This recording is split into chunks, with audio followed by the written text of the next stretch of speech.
Yes, so good morning, everyone.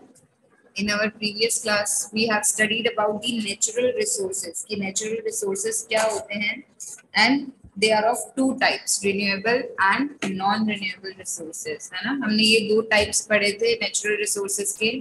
Then what we have studied the need for conservation of these resources. कि इन resources को conserve करने की needs क्यों है ना? Then ways to conserve these resources कि हमें क्या क्या कैसे कैसे जो है हम लोग जो है इन नेचुरल रिसोर्सेज को कंजर्व कर सकते हैं, सेव कर सकते हैं, बचा सकते हैं. Okay, so now one topic is given in your book is about the natural resources on water. आपके बुक में एक वाटर के ऊपर एक टॉपिक दिया हुआ है which is a natural resource. ठीक है, so let's start. Human being, plants and animals need water to live. Obviously कि हमें भी human beings, plants and animals, everyone needs water to live, है ना? हमें अगर रहना है तो हमारे लिए क्या फूड, एयर, वाटर ये सब इम्पोर्टेंट है. तो वैसे ही हमने वाटर के ऊपर बताया है कि water is also an important part, है ना, to survive. So most of the earth surface is covered with water. हमारा जो मोस्ट ऑफ जो अर्थ का जो सरफेस है वो किससे कवर्ड है? वाटर से कवर्ड है. So it is also known as blue planet. तो अर्थ को जो है हम लोग ब्लू प्लैनेट भी कहते हैं. ओके, वाई हम लोग अर्थ को ब्लू प्लैनेट क्यों कहते हैं? Because the water makes it look blue from the space. क्योंकि हमारे अर्थ पे इतना सारा वाटर प्रेजेंट है कि अगर हम अपने अर्थ को स्पेस से देखें तो वो क्या करता है? ब्लू ही नजर आता है. Okay, so that's why it is also known as blue planet. कौन जो है ब्लू प्लैनेट के नाम से पहचाना जाता है? So Earth is also known as the blue planet.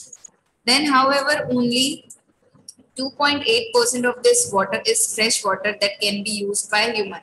अब इसमें जो 2.8% है वो वाटर जो है हम लोग यूज कर पाते हैं because that is the fresh water जो हम ड्रिंकिंग फैसिलिटीज के लिए यूज करते हैं. ठीक है, तो 2.8% जो है वाटर फ्रेश रहता है. ठीक है, जो ह्यूमंस यूज कर सकते हैं. The rest 97.2% is salty and not fit for use. और जो बाकी का बचा हुआ 97.2% जो वाटर है वो क्या है? सॉल्टी है. ठीक है, और जो कि हमारे यूज के लिए बेटर नहीं है, बेस्ट नहीं है, फिट नहीं है ना, उसको हम यूज नहीं कर सकते. So therefore the amount of fresh water is scarce. इसलिए जो फ्रेश वाटर का आप देखो यहाँ पे तो फ्रेश वाटर सिर्फ हमारे पास 2.8% है, जबकि जो सॉल्टी वाटर है या सी वाटर है वो हमारे पास बहुत सारा है. तो अब क्योंकि फ्रेश वाटर इतना कम है तो हमें क्या है? उसको वाइजली यूज करना चाहिए, हमें उसका वेस्टेज नहीं करना चाहिए. ठीक है, so this is about the water की वाटर जो है कितना प्रेजेंट है एंड कितना जो है उसमें से कितना percent water is fresh water and कितना परसेंट वाटर जो है is not fit for use. ठीक है, then earth is also known as blue planet. क्यों? आपको रीजन भी दे रखा है, because the water make it look blue from the space. ठीक है, so this is some characteristics of water या कुछ points हैं आपको जो बता रखा है regarding water. Now the second point is sources of water कि हमें जो है water के sources यानी कि क्या कहाँ से जो हमें water मिल सकता है, क्या क्या sources हैं. So first is the surface water and second is the underground water. What is the surface and underground water? Let us see. Rainwater is the main source of fresh water on the earth. ठीक है, अब rain water यानी कि जो बारिश का पानी आ रहा है वो एकदम मेन सोर्स है हमारे लिए. ठीक है, जिससे हम अर्थ पे क्या है? फ्रेश वाटर कलेक्ट कर सकते हैं. A large amount of rain water flows into the ponds, lakes and river. This is known as surface water. ठीक है, बहुत सारा जो है हमें अगर रेनफॉल बहुत अच्छी होती है तो हमें क्या होता है? रेन वाटर देखने को मिलता है. तो वो जो रेन वाटर यानी कि जो पानी है बारिश का वो कहाँ भर जाता है? कहाँ हमें देखने को मिलता है? पॉन्ड्स में, लेक्स में एंड रिवर्स में. So this is called the surface water जो हमें सरफेस एरिया पे यानी कि ये अर्थ का सरफेस है, यहाँ पे जितने भी रिवर्स हैं वहां पे हमें क्या मिल रहा है? वाटर देखने को मिल रहा है. ठीक है, so this is called the surface water. ये जो सरफेस वाटर है वो कहाँ से मिल रहा है? रेन वाटर से. ठीक है, सो rain water is the main source for the surface water. Surface is means जो हमें सरफेस पे यानी कि लैंड पे देखने को मिल रहा है. Now next is the rain water that seeps into the earth. अब जो अर्थ के अंदर चला जाता है पानी, ठीक है, जो अर्थ के अंदर से हमें पानी मिलता है उसको हम क्या बोलते हैं? Underground water. आपको नेम से ही क्लियर हो जाना चाहिए. सरफेस मींस जो सरफेस पे यानी कि अर्थ की, यानी कि अगर ये लैंड है तो इसके सरफेस पे जो हमें वाटर देखने को मिल रहा है that is the surface water. Underground water यानी कि कभी कोई जो वो वाटर जो हमें अर्थ के अंडर से मिलेगा, ठीक है। So it can be taken out by digging open wells, tubewells. जो हम कैसे वो वाटर जो अंडरग्राउंड वाटर है वो हम कैसे हमें मिलता है, बाय डिगिंग ओपन वेल्स, खुदाई करके। डिगिंग मींस खुदाई करके, किसकी, वेल्स की, ट्यूबवेल्स की और हैंडपंप्स की, है ना। जो वाटर का सप्लाई हमें अंडरग्राउंड से हो रहा है यानी कि अर्थ के अंदर से हो रहा है, ठीक है, उसको हम अंडरग्राउंड वाटर बोलते हैं। और जो हमें अर्थ के सरफेस पे वाटर देखने को मिलता है जैसे पॉन्ड्स में, लेक्स में, रिवर्स में, तो वो वाटर क्या कहलाता है, that is the surface water. Okay, so these are the two sources of water जहां से हमें वाटर देखने को या हमें जो है वाटर मिलता है। Now the uses of water, water की क्या क्या यूजेस है। आप अपने जनरल लाइफ में भी वाटर का बहुत यूज करते हैं, नहाने के लिए, फॉर ब्रशिंग टीथ, ठीक है, घर पे साफ सफाई करने के लिए, फॉर वॉशिंग क्लोथ्स, है ना, नहाने के लिए। So water is use for personal and domestic use. Personal means खुद के यूज के लिए, एंड डोमेस्टिक मीन्स अगर हमें घर पे भी कुछ यूज देना है तो उसके लिए भी यूज आता है। तो water is an important source. आप देखो, वाटर से हम, वाटर अगर नहीं होगा तो हम क्या कर सकते, हम नहीं ना, हम बाथिंग कर पाते, ना हम नहा पाते, ना हमारे पास ड्रिंक पीने के लिए कुछ होता, ठीक है, कुकिंग में भी यूज आता है, वो भी नहीं कर पाते। देन हम डिशेस वगैरह वॉश करते हैं या क्लोथ्स वगैरह वॉश करते हैं, तो उसमें भी क्या है, वाटर इज वेरी इंपॉर्टेंट, है ना। तो वाटर के बहुत सारे यूजेस हैं, पर्सनली और डोमेस्टिकली, ठीक है। It is use for irrigation in agriculture. अब जैसे कुछ एग्रीकल्चर या फार्मिंग या क्रॉप्स वगैरह ग्रो करनी है तो उसके लिए भी हमें क्या करना पड़ता है, क्रॉप्स में पानी देना पड़ता है, प्लांट्स को ग्रो करने के लिए उनमें भी पानी देना पड़ता है।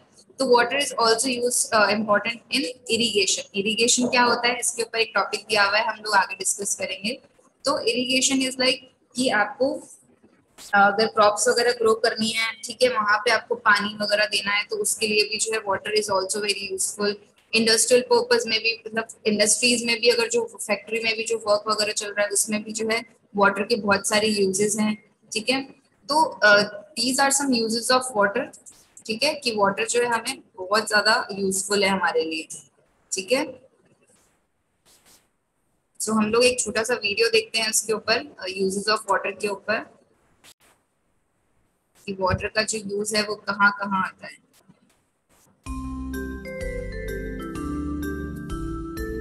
Hello friends, I'm Dropper, a water droplet.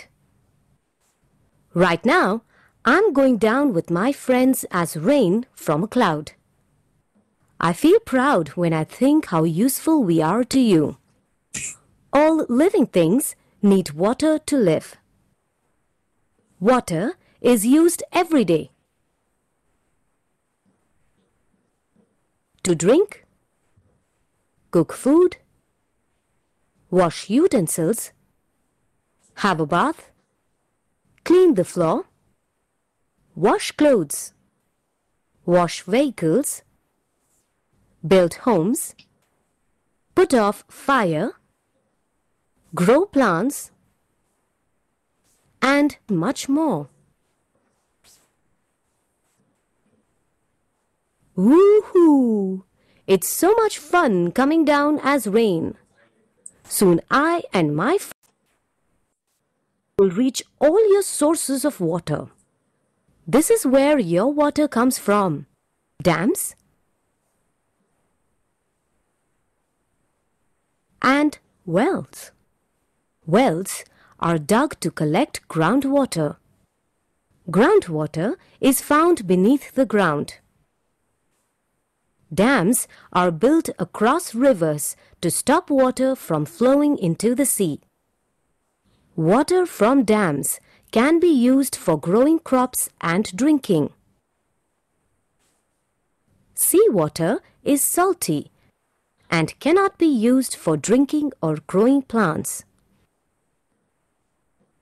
All of you don't have wells in your homes. And can you all go to dams every day to collect fresh water? Then, how do we reach you? Yes, the water taps. Just turn or press the taps and we are at your service.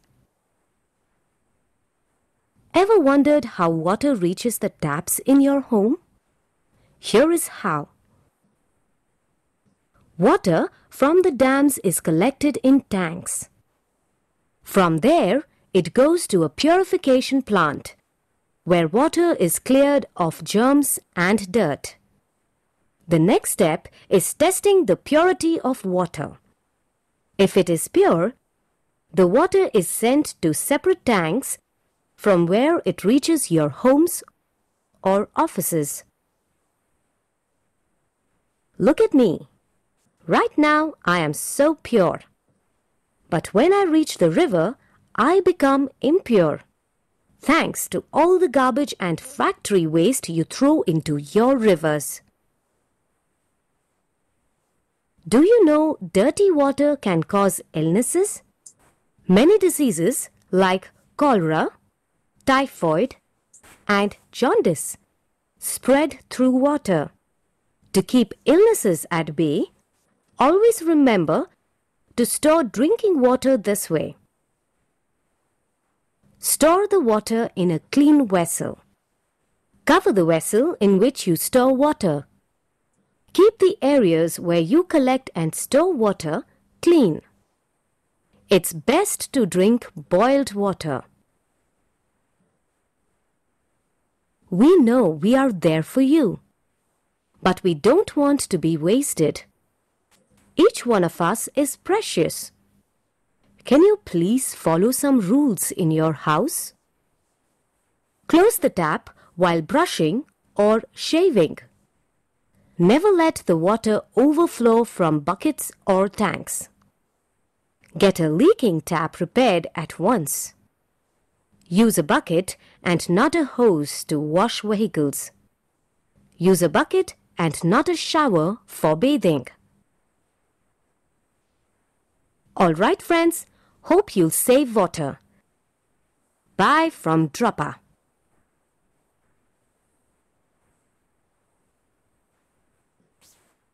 Yes, sir. So this is the uses of water, है ना, कि हमें water का use कैसे करना चाहिए, plus the source of water वहाँ पे दिखाए गए थे by the help of dams और वेल्स, हमें जो हमारे घर पे जो है वाटर का सप्लाई होता है ना. सो हम और भी कुछ यूजेस पढ़ेंगे वाटर के, कि वाटर का और कहाँ कहाँ यूजेस होता है. सो यूजेस ऑफ वाटर इरिगेशन. सो जो हमारी फील्ड्स यानी कि हमें जो क्रॉप्स वगैरह या जो फार्मर्स को क्रॉप्स वगैरह ग्रो करनी होती है, तो उनके लिए भी जो है उनको कहीं ना कहीं से वाटर का सप्लाई चाहिए होता है. So water, so farmer needs water to irrigate their fields, यानी कि उनको जो है अपने क्रॉप्स वगैरह को ग्रो करने के लिए क्या करना है, उधर वहां तक कैसे जो है वाटर का सप्लाई हो, कैसे वो वहां तक पानी पहुंचाए. So what does irrigate means? To bring water to land through a system of pipes. कि जो है water को हम अपने land तक लेकर आए, या जो जहाँ पे farmers की crop grow हो रही है उस land तक लेकर आए with the help of pipes, है ना, in order to make crop grow. ठीक है, crops को उगाने के लिए proper supply of water को जो है हम वहां तक पहुंचाएं. ठीक है, जिससे क्या होगा, अच्छे से crops grow होगी. तो farmer also need water to irrigate their fields, अपने फील्ड्स को पानी पहुंचाने के लिए, अपनी क्रॉप्स को पानी देने के लिए भी क्या होता है, उनको वाटर की जरूरत होती है. And ensure that there crops grow well. अगर वाटर नहीं पहुंचेगा क्रॉप्स पे तो क्या होगा, वो अच्छे से ग्रो नहीं करेंगी. और ऐसे भी नहीं कि आप वाटर कैसे भी, है ना, प्लांट्स में या क्रॉप्स में वाटर देने का तरीका या पानी डालने का तरीका भी अच्छे से होना चाहिए. ऐसा नहीं हो कि आपकी जो क्रॉप्स है आप उनके ऊपर कैसे भी पूरा वाटर का प्रेशर डाल रहे हो और उससे क्या हो रहा है, आपकी क्रॉप्स भी खराब हो रही है. तो उसके ऊपर क्रॉप्स को पानी देने का भी एक तरीका होता है. So they get water for irrigation through. अब ये वाटर जो है उनको कहाँ कहाँ से मिलेगा, तो उनको जो है इरिगेशन के लिए वाटर कहाँ से मिलेगा, वाटर टैंक से, कैनाल से या डैम से, हमने देखा था. ठीक है, तो water store in dams is used for, जो वाटर जो डैम्स में स्टोर होते हैं, ठीक है, जो वाटर जो डैम्स में स्टोर किया जाता है वो क्या होता है, electricity, for the generation of electricity के लिए भी यूज आता है, प्लस इरिगेशन के लिए भी यूज आता है, और भी पर्पसेस होते हैं जिसके लिए वो वाटर जो डैम्स में स्टोर हुआ होता है वो यूज आता है. ठीक है, तो आपसे अगर कोई पूछे कि जो वाटर जो डैम्स में स्टोर होता है वो किस किस पर्पस के लिए यूज आता है, तो what you will say, for the generation of electricity and for the irrigation, है ना. तो ये चीजें आपको ध्यान रखनी है। These dams therefore are also called multi-purpose project. ये जो डैम्स है इनको जो है मल्टीपर्पज प्रोजेक्ट भी कहा जाता है। क्यों मल्टीपर्पज प्रोजेक्ट क्यों कहा जाता है? क्योंकि ये बहुत सारी चीजों के लिए हमें यूजफुल है ना। सिर्फ एक चीज के यूज के लिए लिमिटेड नहीं है, डैम्स हमें बहुत सारी चीजों के लिए यूज आते हैं। हमारा अगर घर पे भी वाटर सप्लाई हो रहा है तो वो डैम के वाटर से ही हो रहा है। इलेक्ट्रिसिटी का जनरेशन हो रहा है तो भी उसी वाटर की वजह से ही हो रहा है। इरिगेशन का अगर हो रहा है प्रोसेस तो वो भी उसी डैम की वजह से हो रहा है। तो वो जो डैम का जो वाटर है वो मल्टीपर्पज यूज करता है, मतलब मल्टीपर्पज यूज देता है हमको, तो इसलिए जो है उसको हम मल्टीपर्पज प्रोजेक्ट भी कहते हैं। किसको? डैम्स को। So the important multipurpose projects in India are, अब ये बता रहा है कि इंडिया के कुछ important dams. So first is the Bhakra Nangal dam, जो कि कहाँ पे है? सतलुज रिवर पे बिल्ड हुआ हुआ है, बना हुआ है। Next is the Damodar valley project on the Damodar river. तो ये दो नेम भी आपको याद रखना है कि इंडिया में जो इम्पोर्टेंट डैम्स हैं, that is first one is the Bhakra Nangal dam, जो कि कहाँ पे बिल्ड है? That is on the Sutlej river. And second is the Damodar valley dam भी कह सकते हैं और प्रोजेक्ट भी कह सकते हैं, जो कहाँ पे बिल्ड है? On the Damodar river. Is that clear? तो ये चीजें, ये दो नेम्स आपको याद रखने हैं, Bhakra Nangal dam and the Damodar valley project. So अब ये कुछ हमें एग्जाम्पल्स दिए हुए हैं। अब आप देखो, ये आपको एक पिक्चर में दिखाया हुआ है, ये आपका डैम है, ये आपकी रिवर है Sutlej, then this is the dam. तो Bhakra Nangal dam built on the Sutlej river, ये आपको एक एग्जाम्पल दिया हुआ है। देन आपको ये इंदिरा गांधी कैनाल का बताया है कि राजस्थान में ये कैनाल है जो कि इरिगेशन में, यानी कि जो फार्मर्स है अपनी क्रॉप्स में पानी देने के लिए यूज करते हैं। ठीक है। Then farmers in Punjab, Uttar Pradesh and other state use water pump to irrigate their field. अब इसमें क्या है बताया कि जो पंजाब और उत्तर प्रदेश के जो फार्मर्स हैं वो अपनी जो क्रॉप्स को अगर वाटर देना है तो वो ये चीज का यूज करते हैं, पंप का, वाटर पंप का यूज करते हैं। ठीक है। अपने खेतों में पानी देने के लिए वो वाटर पंप का यूज करते हैं। सो ये आपको एग्जाम्पल दिया हुआ है। Then in India farmers dig ditches so that rain water. अब इंडिया में क्या है, ये देखो इन्होंने ये ऐसे बना रखा है जिससे क्या है वो रेन वाटर कलेक्ट कर सके। आपने अगर आप किसी फार्म वगैरह पे गए होगे, ठीक है, कहीं खेतों में गए होगे, तो आपने ये चीज देखी होगी कि यहाँ पे इन्होंने एक ऐसी लाइन सी बना रखी है और उसके आसपास क्रॉप्स ग्रो करी है। तो ये जो लाइन सी बना रखी है इन्होंने यहाँ पे खुदाई कर रखी है ताकि यहाँ पे जो है रेन वाटर कलेक्ट हो जाए। यानी इन्होंने एक गड्ढा बना रखा है, ठीक है, जिसमें क्या कर सकते हैं वो रेन वाटर कलेक्ट करें। ठीक है। Then next is taanka is raised platform with a small opening. अब ये टैंक है, इसके अंदर पानी है, ठीक है, यहाँ पे एक छोटा सा ढक्कन लगा दिया है एक, ताकि यहाँ से जो है हम लोग पानी निकाल सके। ठीक है। तो ये भी जो है राजस्थान में देखने को मिलता है। तो ये आपको कुछ चीजें बताइए कि आप कैसे जो है वाटर को कलेक्ट कर सकते हो। ठीक है। कैसे जो है आप अपने जैसे फार्मर्स हैं वो अपने खेतों में पानी देते हैं। ठीक है। देन आपको एक एग्जांपल दे दिया भाखड़ा नंगल डैम का। ठीक है। So these are some uses of water, और हम कैसे जो है वाटर को कलेक्ट कर सकते हैं। ठीक है। आगे भी है, देखो कंटिन्यू ऐसी में। These days sprinklers and drip irrigation have also adopted by some Indian farmers। अब हमने क्या देखा था कि एक तो वो पंप की हेल्प से जो है वाटर दे रहे थे अपने खेतों में। ठीक है। एक और क्या बताया उन्होंने, दो चीजें और बताई कि दो मेथड्स और आए हैं जिससे जो फार्मर्स हैं अपने खेतों में पानी दे सकते हैं। सो फर्स्ट इज द स्प्रिंकलर, ठीक है, and second is the drip irrigation. अब स्प्रिंकलर क्या होता है, ये आप देख सकते हो इस पिक्चर में, इसमें से आप देखो ये लगा हुआ है यहाँ पे और इसमें से पानी जो है निकल रहा है ना, और चारों तरफ जो है पानी जा रहा है, यानी कि स्प्रिंकल हो रहा है, फैल रहा है। ठीक है। तो what is sprinkler? A piece of equipment use for automatically watering agriculture farms and plants, है ना। वो चीज, वो इक्विपमेंट, ये एक ऐसी मशीन भी कह सकते हो जो कि ऑटोमेटिकली क्या कर रहा है, जो है सारे क्रॉप्स वगैरह को जो है या पेड़ पौधों को जो है पानी दे रहा है। ठीक है। तो ये स्प्रिंकल हो रहा है मतलब फैल रहा है।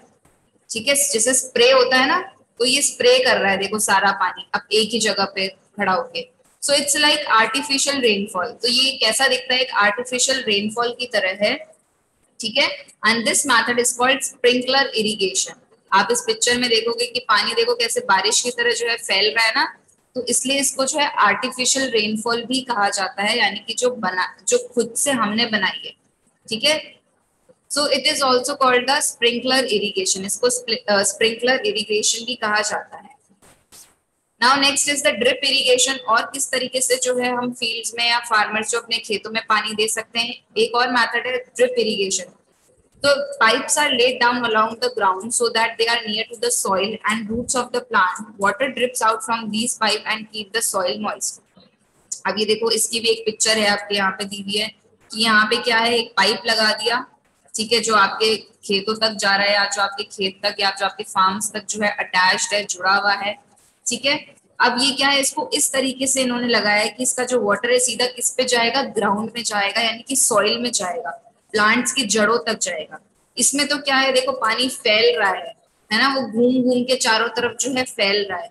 अब इसमें क्या है, सिर्फ एक पाइप लगाया हुआ है, पाइप की हेल्प से क्या हो रहा है, वो पूरा जो है सॉइल में जा रहा है, प्लांट्स के रूट में जा रहा है, ठीक है। So drip irrigation helps in reducing the wastage of water. अब ये ड्रिप इरिगेशन क्या करता है, रिड्यूस करता है वाटर की वेस्टेज, जबकि स्प्रिंकलर में क्या होता है, थोड़ा बहुत वेस्टेज हो जाता है, ठीक है, जब और ड्रिप इरिगेशन में जो है उसका पानी का वेस्टेज नहीं होता। तो इसलिए हमें ये दो मेथड्स बताए हैं कि जो हम इरिगेशन यानी कि जो फार्मर्स वगैरह अपनी क्रॉप ग्रो करने के लिए, अपनी क्रॉप्स में पानी देने के लिए, ये दो मेथड्स में से भी कोई मेथड यूज कर सकते हैं, ठीक है। Now next is the conservation of water, कि हम वाटर को कैसे सेव कर सकते हैं, कैसे बचा सकते हैं। तो हमने अभी इस वीडियो में देखा था कि हम क्या कर सकते हैं, हम लोग जो है इंस्टेड ऑफ यूजिंग शावर में नहाने की बजाय what we can do, we can use bucket, हम लोग बकेट का यूज करें, हम लोग जो रेन वाटर है उसको स्टोर करके रखें, ठीक है। प्लस जो हमारा जो हम जो कचरा जो है ऐसे ही फेंक देते हैं वाटर में, ठीक है, उसको हम नहीं फेंकें, ठीक है, जो सीवेज है, ताकि उससे क्या होगा, हमारा जो पूरा जो रिवर्स है, ओशियंस है, वो क्या होगा, उनका जो वाटर है वो पल्यूट हो जाएगा, खराब हो जाएगा, है ना। प्लस हमें जो है जो हमें टिश्यू पेपर्स है वो वेस्ट में यानी कि बास्केट में डालने चाहिए रेदर देन फ्लशिंग इट, है ना। नेक्स्ट, अगर कोई पाइप वगैरह लीक हो रहा है या कुछ टैप वगैरह लीक हो रहा है किचन में या बाथरूम में, तो उसको फटाफट से हमें सही करवा लेना चाहिए। देन जो फैक्ट्रीज जो अपना पॉल्यूटेड वाटर जो रिलीज कर रही हैं वाटर के अंदर, यानी कि वो जो फैक्ट्रीज में से जो कचरा निकल के आ रहा है वो कहाँ, वो उसको कहाँ पे डिस्चार्ज करती है, वाटर में डिस्चार्ज करती हैं, ठीक है, ओशियन सी रिवर्स में डिस्चार्ज करती हैं, तो वो भी उनको नहीं करना चाहिए, ठीक है। अगर वो लोग ऐसा नहीं करेंगे तो उससे क्या होगा, हमारे पास बहुत सारा वाटर अवेलेबल रहेगा, हम लोग वाटर को कंजर्व कर सकते हैं, सेव कर सकते हैं। Is that clear? So this is all about the conservation of water. ये पूरा जो एक टॉपिक था हमारा, that is on water. The water is a natural resources.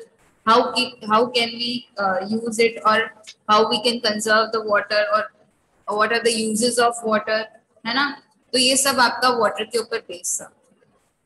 So now our chapter is completed. हमारा ये जो chapter है that is on natural resources वो complete हो चुका है।